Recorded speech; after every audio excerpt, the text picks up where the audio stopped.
All right, so I should explain what's going on here. I got an emergency phone call on a Sunday from a guy on a Viking sport fish. He's got Detroit diesel, the DDEC, so they're electronic fuel injected, and he said he was leaking fuel all over the place, and can I come down and take a look at it? So this is me jumping on board Sunday evening to take a look around and see where all the fuel is coming from, and everything seemed to be pretty dry. This is the top of the head right here. Thought it was coming from the water or from the fuel pump, and everything was dry. Found out that it was coming from the very back of the head, which is just a terrible, terrible spot. There's some nice little corrosion and stuff like that right there.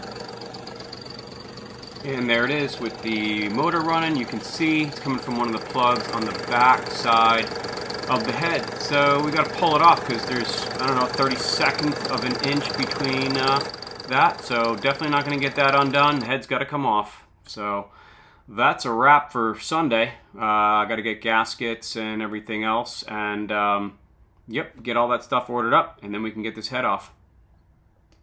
And just a random O-ring I found inside this cylinder head. Don't know what it goes to, but there it is, and prepped and ready for haul out. So, almost not part of the story, but part of the story. My buddy Sean from Silverman Marine came up from Savannah. He's the guy that's got all of my Detroit diesel parts. So, he was on his way up actually to Charleston to install 2 new engines in a catamaran. So, I told him that I've got tons of stuff to haul some engines in a boat. And so, we're swapping out labor between him and I. So, he and I tag teamed this job real quick in the morning. Got both engines in and set, ready to go as far as we could. We were missing a couple of parts. I ordered those up for them, and then we jumped back over to my Detroit diesel project, and we finished up the job. So here's a brief little clip of us trying to put 2 brand new engines inside a catamaran boat, and then we're going to revert back to where we started, which was back to the Detroit diesel. Yeah, there you go. All right, video number 1. We're going to haul this engine into there. Palmer, Sean, say hi. Hey guys. All right, we'll show you how we got this down the dock on the next one. We got 2 of these that we got to put in. Got the chain fall to the boom. We're gonna fly this, drop it in that hole, and then it's gonna be done. No, it's not, but we'll get there. All right, easy peasy on the first one. Gonna drop her down now. Lay a couple of, what do you think? Lay a couple 2x4s on each side of the shaft and one across the top to kind of. I've also got that rubber mat in there. It's up on the shelf right here by the window. And what I did when I pulled the engines out was I stuck that rubber mat on top of the shaft under the plywood. That way it compressed the rubber rather than push the engine that weight on the shaft. Yeah. And I do have a I mean, we can also cut that plywood too. So we can use the plywood as a skid and then just skid it in. Our first problem here is that the engine's too tall, so we got to roll it sideways and try and slide it into the engine bay. Big problem number 1 for the day. All right, we're on the inside of the boat. Palmer and I are gonna grab the front of the engine. Sean's on the back side. We're gonna see if we can't get her into the engine bay here. Little brute force. Sideways she'll fit, I think. So we're gonna find out in a hot second. All right. Yeah, we can go throw it on the other side. Actually, I don't even know if we're going to use it. I was going to say, it went pretty good that way. Yeah, I think that's what we're going to do. All right, first engine is in on the mounts. We're going to go back up to the truck, grab the second one, and get that one flown in. And then start putting her back together again. Got plenty in our own backyard. Exactly. All right, so here's what we didn't show you the first time. Low tide going down the dock. And I've got a line on it. Go ahead whenever you're ready. All right.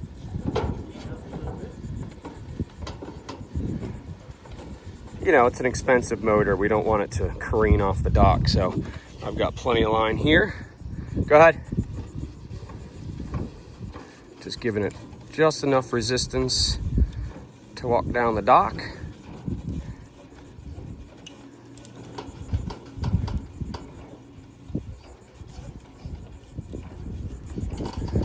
Close. Almost there. This is just a fail safe. Just so it doesn't run away. That's it. That's how we did the first one. All right. Cool.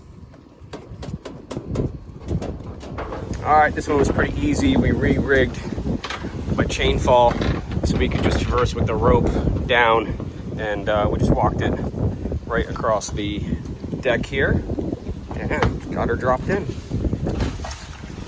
I'm just gonna rotate it and do the same thing. We'll have both engines in, then we gotta start doing the plumbing. All right, so we got her in, just mocking up, figuring out what our transmission lines are, our throttle cables, our supply and return fuel, and then exhaust, which is there, and then water lines, and then we've got to run our cables up to the controls, and then our starter, and then align the engine. So yeah, simple. All right, so I finally got both controller cables run. I had to go up through here, create my own chase. The other one was a little bit easier. Up through here, and then all the way back down through there. And it's short, so we're gonna have to cut all of the cables right there, halfway through, and then rewire them up to the new helm station. But at least I got it through, and from here to there shouldn't be too bad. So waiting on parts for tomorrow. We're gonna go work on that Detroit 692. Fuel's done on this. We just got this hanging. We've got to cut that out. Notice it's a job I'm bleeding. Sort of did the alignment on it. Sean's in the other bay doing throttles and transmissions. He's done on that, just finishing up some stuff over there. And then we had to order the air locks, the water lock separators, because we're below the water line. So we're getting those overnighted, and we should be good there for the exhaust. And that's our supply for the raw water, which is right here, so we can hook that up as well. And then from there, the transmission also has a cooler, which is tied into the actual transmission. I don't know if you can see it or not. That blue plug right there, that's one of them. So this to the transmission, and then I've got to take off that red coupler and put a new red coupler on, and then just align the engines, bolt them down, do some more electrical for the batteries, and yeah, getting close. They're in, the hard part's done. All right, well, we're about wrapped up. There's the old bushing right there, and that doesn't fit either.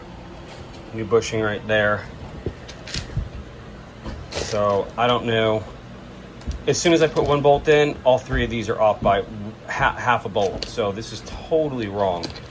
And this one and that one don't fit either. So it's very possible that it's the coupling on the transmission down there that's wrong. But we've got our fuel done. We just got to hang that. We got to grind that off there. Cables are run. We're not finishing this up today. We've got to get new blocks made for the motor mounts because we're off. We got to come up 2 inches here, 1 inch on the back to marry up to the transmission coupler back there to the shaft. And then our electrical for power is right here. We'll drop that in and wire up the starter. And then transmission I've got put in, transmission cable got put in back there already. And then we just got to change that connection over. That's from Yanmar over to Nani, whatever the heck it is. So close, they're both in, but and then we're overnighting the air water exhaust for tomorrow, but to no avail because it's not going to be done tomorrow. So, and we've got this one on this side as well. We even tried jacking it up just with some cardboard to see where it would go, and we're still off just to see what, basically I wanted to use wood, but we didn't have wood, so to see where we could get with that. But they're in and they're close, but yeah, still need another day on here with some new motor mount supports and a few other things, but not bad for a day. We're gonna head over to that 692 Detroit D deck and finish pulling that head, do the head gasket, fix that fuel leak, and drop that back in, and hopefully we'll get that done by the end of the day. All right, so the reason why I was working with Sean all day today is so he can come over here and help me pull this head, because he had all the gaskets and everything that I needed. So he came up from Savannah, said, I got to put 2 engines in. So I said, all right, cool, I'll help you put the 2 engines in. And that came to work. And now Sean's working for me. Second shift. Second shift. So I've done nothing on this engine. So we got a phone call on Sunday. Actually, I think the way it went, Saturday morning. Sean was part of the whole story. So Yes. what happened? And it Initial ended up call happening from a retired Detroit diesel tech from Florida Detroit Diesel, Don Kellogg, who has ties to the boat, called me saying he thought the boat was actually closer to Savannah than it was, and begged me to come out. But my weekend with the kids and 2 hours away just wasn't going to happen. So Sean called me. Exactly. Only person I trust. So I came down here and took a look at it, and we figured out that there was a leak in the head, and it was a fuel leak because there was fuel running all over the place. I'm going to walk around Sean here, and I will show you where exactly it was leaking. It was leaking right out of this plug right there, and you can see that we've all got all new Teflon in there and everything else, and we went through and did all of these plugs all the way around the entire block, and that was just pouring fuel out of there. And I think I have a picture of it, and I'll put it in the video, but there's a 1/16 of an inch between the head here and the exhaust manifold right there, housing. So there's no way to get to that, to tighten that 5-cent nut up without taking off the head. So yesterday I went through and got everything prepped and ready to go to take the head off, and Sean came this afternoon with his handy little pullers. I had a chain, he laughed, but the chain would have worked just fine. And and we pulled the head, and now we've got everything cleaned up. We've sourced everything. Thermostat is off. Sean's guys outside just kind of cleaning up some parts, and we're going to put this head back on here. He's putting all of the O-rings on now, and then we've got the gasket that we're going to put back on as well. Redrop the head and then put all this back together again.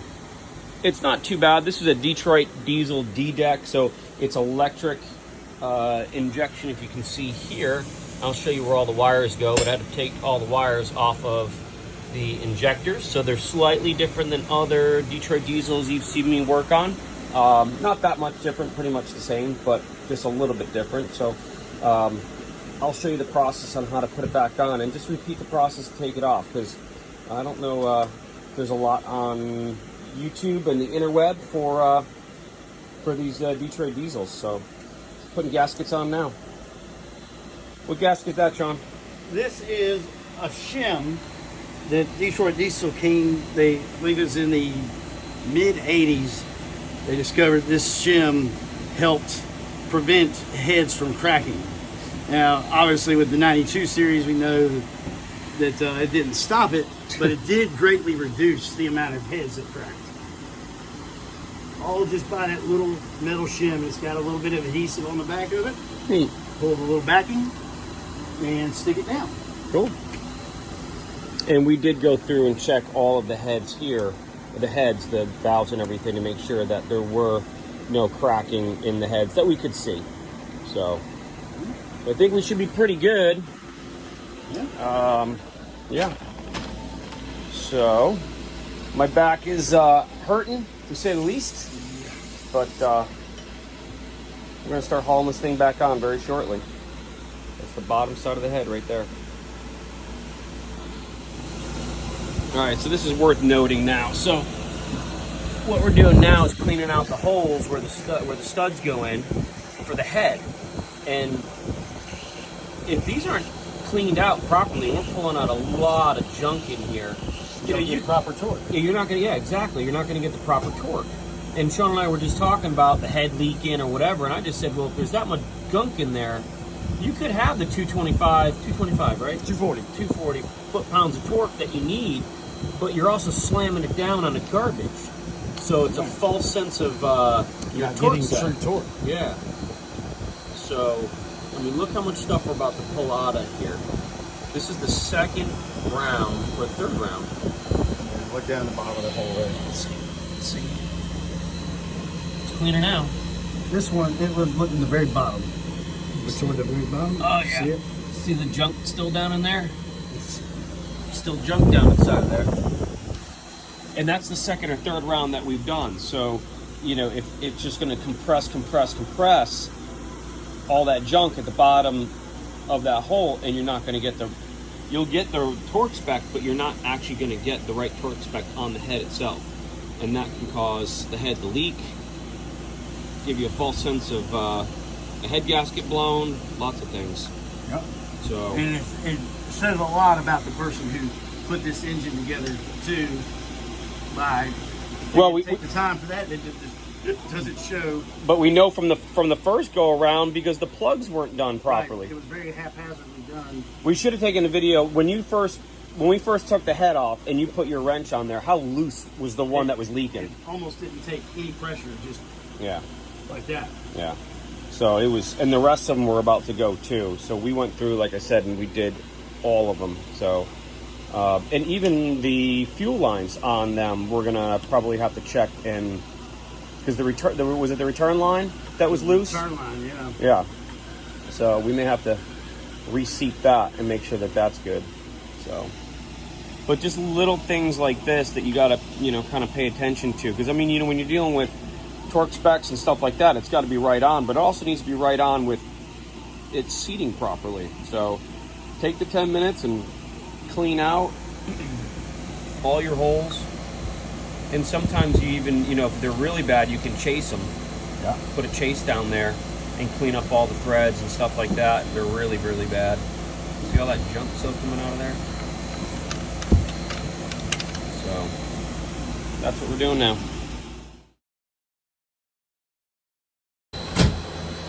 All right, it doesn't look pretty, but the gasket is on. It just kept rolling on us, so we put some gasket maker sealant on here to keep everything stationary so it doesn't roll on us when we put the head on. But looks pretty good. We're gonna drop the head now and our two guide studs. Sean, what did you just say? Let's rebuild the starboard engine for the night session. Sean just took a 5-minute break. We just threw the head back on.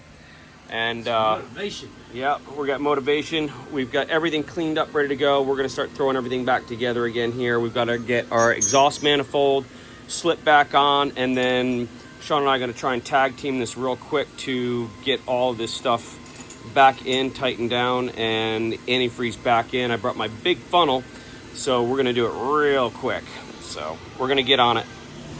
All right, quick update. Sean's got everything torqued down. How'd you like my torque wrench? You know where I got it from? Harbor Freight. Harbor Freight. Says the guy who's got like 12 snap-on torque wrenches. And it works just as well, doesn't it? Don't tell my snap-on guy I said yes. So he was working on that. I was working on all the hoses and the thermostat housing and doing all the fuel lines. Next, he's literally, you're 5 seconds ahead of me. Next, we're going to put in the wires for the injectors. Thank you for doing that. Yeah, man. Right, he was literally thinking about exactly what you're reading my mind, because it's like 7:30 at night and we all want to get out of here.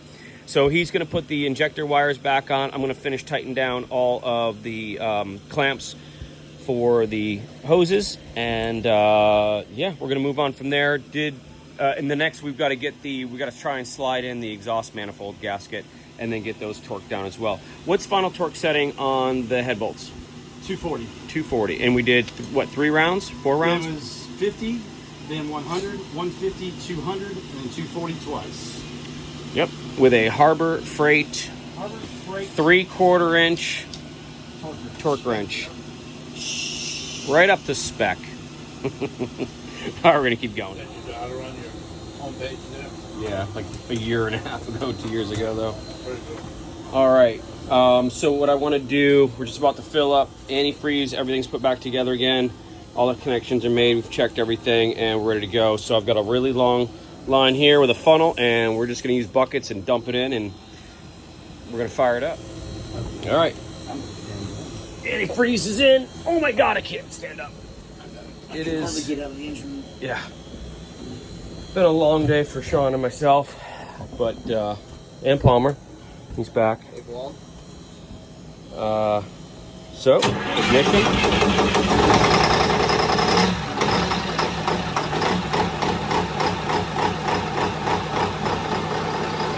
There we go. Settles out. Pray for no leaks.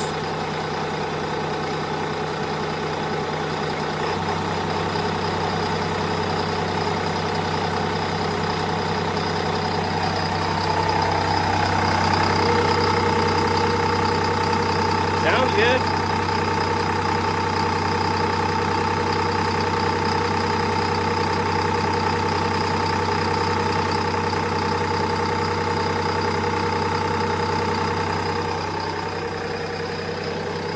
I'm gonna go jump down and check real quick and make sure we're good, but